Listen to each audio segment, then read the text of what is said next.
விஜயகாந்தை கொன்றவர்களை கண்டறிய வேண்டும் என பிரபல திரைப்பட இயக்குனர் அல்போன்ஸ் புத்திரன் தெரிவித்துள்ளார்.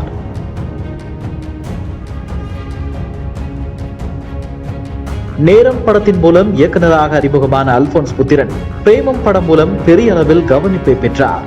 தொடர்ந்து இவர் இயக்கத்தில் கோல்டு திரைப்படம் கடந்த ஆண்டு வெளியானது. இந்த நிலையில் விஜயகாந்த் மறைவு தொடர்பாக அதிர்ச்சிகரமான பதிவை வெளியிட்டுள்ளார்.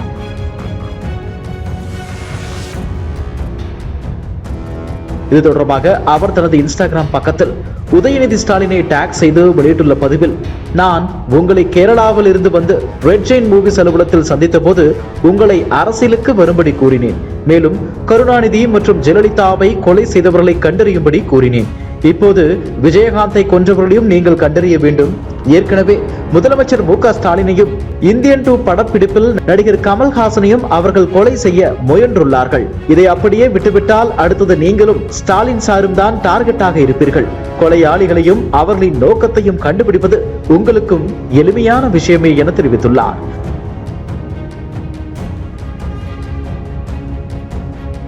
அல்போன்ஸ் புத்திரனின் இந்த பதிவு அதிர்வலைகளை ஏற்படுத்தியுள்ளது.